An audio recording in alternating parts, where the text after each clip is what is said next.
Eu fiz uma ligação hoje à tarde que mudou completamente a forma que eu iria planejar o meu 2026. Não sei se esse é o primeiro vídeo que você está assistindo meu, mas na verdade eu já comecei esse canal basicamente ali em janeiro do ano de 2025, né? Esse ano, onde eu estou gravando esse vídeo.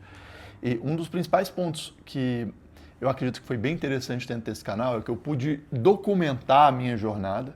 Dentro da minha bolha, assim, a gente foi basicamente um dos primeiros a chegar a ter um vídeo ali de 100 mil views no formato de POV para o mercado digital, para o mercado de prestadores de serviço aqui no Brasil. A gente pegou muito uma ideia de um cara chamado Daniel Dalen lá fora, né? Um cara que tem uma estética legal, ele documenta o dia e eu percebi um pouco do ativo que é construir isso para uma marca. Eu fui documentar, né, o processo de construção de uma empresa de inteligência artificial que a gente fez para a área médica, uma empresa que, poxa, a gente começou ali nos primeiros 18 dias, vendemos R$164 mil, e em 5 meses essa empresa já estava faturando mais de 450 mil, e eu percebi que, de fato, a forma como a gente foi documentando isso, muita gente começou a gostar. E eu lembro muito bem que teve um evento que eu promovi, né, para alguns alunos nossos, alguns programas que a gente tinha ali de acompanhamento, de mentoria e tudo mais. Eu viajei para São Paulo e eu lembro que um cara me parou lá no Madeiro, em Alphaville. Falou, pô, acompanha teus vídeos ali, cara, teu canal tá muito legal. E tipo, fazia 3 dias que eu tinha postado o vídeo, o cara já tava me acompanhando. E eu tive um start, um insight ali, que de fato, quanto mais eu investisse nisso, melhor era pro meu negócio. Só que ao mesmo tempo, a gente tá num momento em que as pessoas falam muito, poxa, tem um negócio que não dependa de você. Tem um negócio que o seu rosto não seja o principal ativo da marca. Por quê? Porque se acontece alguma coisa com você, você quer sair do negócio, qualquer coisa do tipo, pronto, você vinculou. E até para vender esse negócio futuramente acaba sendo um ponto mais difícil. E é claro que isso tem suas vantagens, mas eu percebo que marcas que vêm começaram a trabalhar, empresas, né, marcas pessoais, ou seja, eu parar aqui, documentar, falar o que eu estou vivendo, desenvolver uma marca pessoal e depois transformar isso num ativo para produto, um ativo para negócio, é um dos melhores jogos que tem para se jogar. Por quê? Porque quando você faz as pessoas gostarem de você, Manu City é um exemplo bem massa, que eu já agudei por conta da Manu City, só que ao mesmo tempo ela pega essa imagem pessoal dela e vai trabalhando, por exemplo, The Simple Gym, né, que é uma academia. E não só ela, né? Então a gente olha, por exemplo, poxa, o Imangadze, que é um cara muito bacana lá fora. Poxa, o cara tem marca de óculos, vende e esgota. O cara tem os treinamentos dele, vende pra caramba. São lançamentos de 20 milhões de dólares, 30, 40, 50 milhões de dólares. SaaS, né? Ele tem a Educate, tem outras marcas ali também. Então eu comecei a perceber que, de fato, quanto mais você consegue construir bem uma imagem pessoal, você não precisa ficar nitidamente atrelado a um único produto.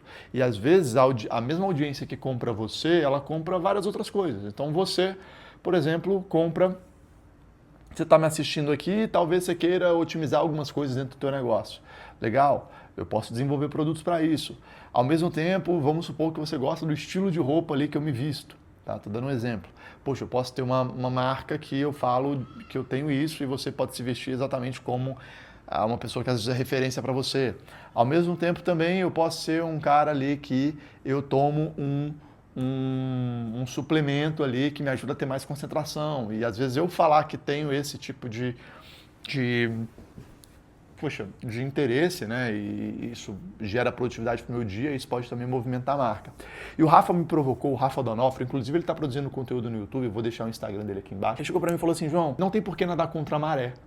Né? Se a gente entende que hoje é mais fácil construir negócio, é mais fácil construir marca, sendo o rosto, colocando a cara e fazendo as pessoas gostarem de você, por que nadar contra isso? Né? E eu percebo que, de fato, fazer com que as pessoas comprem você primeiro é o melhor jeito, né, de você construir algo relevante. Por quê? Porque quando você investe em você, quando você está investindo na tua imagem pessoal, cara, a quantidade de portas de negócio que você abre, a quantidade de possibilidades ali que você tem para poder criar novos negócios, criar novas linhas de receita, e não só isso, tá exposto as pessoas estão te vendo, né? Um case bem legal do João Adib, né, da CIMED. Se você for parar para pensar, né, eles estouraram bastante ali com aquele Carmed, né, que era um hidratante labial, se eu não me engano. Era um produto que vendia, sei lá, se não me engano, a categoria era uma categoria de 1 milhão de pessoas, não sei se era exatamente isso. Depois migrou para uma categoria, eles aumentaram a categoria para mais de 5 milhões ali de consumidores, acho que é mais ou menos isso.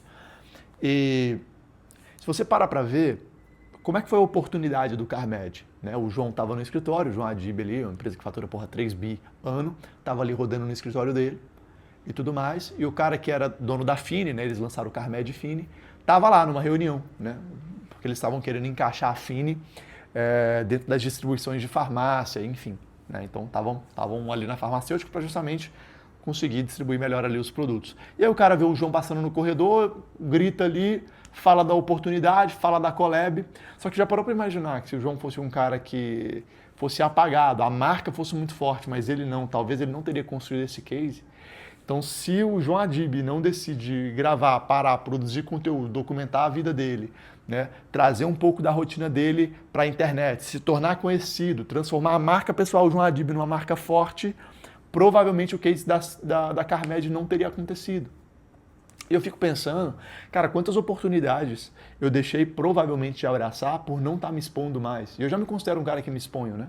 Mas por não estar me expondo com maior frequência. Porque o que vai fazer com que as pessoas de fato te comprem e você se torne uma pessoa relevante tem a ver com a mensagem que você passa, a capacidade de agregar valor que você tem, a frequência que você aparece, e frequência está diretamente relacionada à sua capacidade de distribuição desse conteúdo. Então, por exemplo, eu posso gravar esse vídeo aqui, e esse vídeo aqui ele funciona muito bem para a galera que está no YouTube. Porra, mas quantos cortes eu não consigo fazer desse vídeo e começar a hypar isso dentro do TikTok, fazer a galera do TikTok vir pro YouTube, me conhecer? Ou, às vezes, esse cara nem precisa vir pro YouTube, ele pode permanecer lá no TikTok e ele consome um modelo de formato de conteúdo que aquele João que ele vê no TikTok ele gosta, que é diferente do João do Instagram. No fim, é o mesmo João, só que ele consome o conteúdo da forma como ele quer.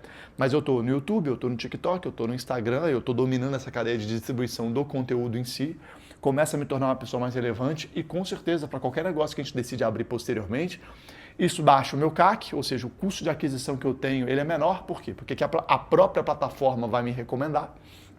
Eu tenho é algo simples, né? É barato eu parar aqui e gravar aqui, cara, é barato. E mesmo que se a minha hora, porra, fosse uma hora de um João Adib da vida, né? Um cara que fatura 3 bi. Porra, a quantidade de oportunidades que às vezes ele pode estar exposto justamente por conta disso, são fatores que vão determinar se a hora dele vale 1, se vale X, vai valer 5X. Né? Então, hoje você se transformar numa pessoa relevante e ser a pessoa que outras pessoas querem estar perto, eu acho que é o maior ativo que você pode construir. Né, de saber trazer as pessoas para perto de si. Por quê? Porque quando as pessoas gostam de você, confiam em você, elas são mais propensas a poder comprar teu produto, para poder comprar tua marca. Então, um dos jogos que eu quero apostar muito em 2026 é o jogo da marca pessoal, é o jogo do YouTube, é o jogo que está produzindo bastante conteúdo, domina canal de distribuição, para que isso possa fomentar melhor o ecossistema, seja lá o que for, né, que a gente esteja vendendo. Né? Então hoje a gente está muito focado no processo de educação, de consultoria, de ajudar outros empresários ali a aumentarem o volume de demanda, escalarem por meio de um comercial. Mas pode ser que nasça uma outra oportunidade, uma nova proposta de negócio com alguém que trouxe uma ideia boa, entende? Tudo isso porque eu decidi me expor ali na frente. E eu acho que o medo, muita gente às vezes tem medo de colocar a cara, aparecer, o que a galera vai pensar. E tem um caso bem interessante dentro da minha equipe, que é de um vendedor meu. Né? Tem um vídeo meu aqui no YouTube que ele pegou mais ou menos 65 mil views, é um POV onde eu mostro a gente fechando mais de 100 mil na semana, se não me engano é isso. Ou vamos construir uma empresa que vai chegar a 100 mil por semana e a gente bate esse resultado, a gente documenta e bate. E eu comecei a parar para pensar sobre como é que a galera dentro da nossa equipe não estava aproveitando a oportunidade para poder hypar. Como assim? Então uma das coisas que estava me deixando um pouco chateados ali dentro do meu negócio, não chateados, a palavra não é chateado, mas um dos pontos que eu falei assim, cara, a galera que está trabalhando comigo hoje está sendo muito burra. E não diretamente a eles, mas a comportamento, só para você entender. Porque, porra, a gente estava num ambiente, a gente está ali no ambiente, está crescendo pra caramba, vendendo muito. Muita gente aqui, às vezes, chega aqui no YouTube e adora ver essas calls de negociação, onde eu mostro o fechamento, como é que está sendo e afins. E, poxa, o cara que está dentro da minha equipe, que está atuando como closer, como vendedor, ele poderia estar documentando essa gravação, como é que ele está evoluindo dentro dessas reuniões, falando o que ele acha, as frustrações de ter perdido venda, o que deu certo, o que não deu, mostrando esse bastidor da vida real. E com certeza ele estaria construindo um ativo para ele que, caramba, cara, com certeza seria uma pessoa que às vezes poderia estar vendendo uma consultoria, poderia estar vendendo um treinamento, ou está sendo alocado dentro de uma empresa, ou construir o próprio negócio, por meio da marca que ele está construindo, por meio das pessoas que estão vendo ele se movimentar. Então, poxa, já imaginou? Às vezes você trabalha dentro de uma equipe de vendas de um terceiro, ou trabalha como terceirizado, ou é um prestador de serviço, e só o fato de você estar documentando a tua jornada, expondo tuas frustrações, poderiam fazer com que outras pessoas se conectassem com você, te contratassem por conta da sua verdade, né? A verdade que você transmite. E mesmo que isso não agregue para você e você seja aquele perfil que às vezes não é tão magnético, as pessoas às vezes... Tem gente que é assim, cara, tem gente que às vezes não é interessante mesmo e, cara, você pode colocar um microfone, um canhão de audiência na frente dela que elas não são pessoas magnéticas, mas ainda assim é importante construir isso, porque eu também acredito que a documentação da jornada muda tudo. E eu lembro que teve uma fase dentro da minha jornada aqui, que eu estava trabalhando com o Gui. Né? O Gui, a gente ajudava outros empresários ajudava lojistas de iPhone a escalarem suas lojas. E eu lembro que a gente estava num momento que a gente estava ganhando muita grana. Era assim, fechando 30 mil no dia, 40 mil no dia, 15 mil no dia. Né? E quando você vende produtos de 10, 12 mil reais, não entenda isso como algo muito distante. Na verdade, isso é uma venda por dia, muitas das vezes, 2, 3 vendas por dia. Né? Quem joga o jogo sabe como é que é. E o Brasil ele é muito rico, tá? Tem muita gente hoje que tem grana para poder pagar. Então, às vezes, na sua bolha, você acha que um produto de 10 mil, 15 mil, 20 mil, 30 mil é caro, mas no fim são 12 parcelas de 3 mil. E 12 parcelas de 3 mil é tipo um funcionário mal colocado, né? Então é como você falar que, poxa, eu troco o teu pior funcionário por uma metodologia que funciona, então isso acabava dando muito certo. Mas entenda que a gente estava num momento que a gente mais estava ganhando dinheiro, e eu estava me sentindo mal. E tudo que eu queria lembrar naquela época era, cara, o que estava acontecendo quando eu estava motivado? Como eu estava me sentindo? O que estava acontecendo dentro da minha vida? Então, às vezes, ter essa documentação de jornada pode mudar tudo. E é nisso que eu quero apostar muito para esse ano de 2026. Eu quis compartilhar um pouco dessas ideias. Me conta um pouco aqui nos comentários o que você acha, o que isso te destravou, te encorajou. Os comentários são muito importantes para mim. E bora, quero conhecer um pouco melhor aí você. Tamo junto. Clica aqui no gostei, que isso aqui me ajuda a distribuir melhor esse vídeo. Você vai me ajudar aí com a nossa meta. Nem que seja para dar o dislike aí também se você não gostou. O importante é estar comentando, colocando ali os pontos que você acha relevante, e os próximos vídeos provavelmente eu vou pegar muita referência com base no que vocês colocarem no comentário. Então, por favor, coloca aqui embaixo, dá uma olhada na descrição, me segue lá na rede vizinha aqui, naquela... Não sei se atrapalha falar outra rede social, mas enfim. É isso, tamo junto.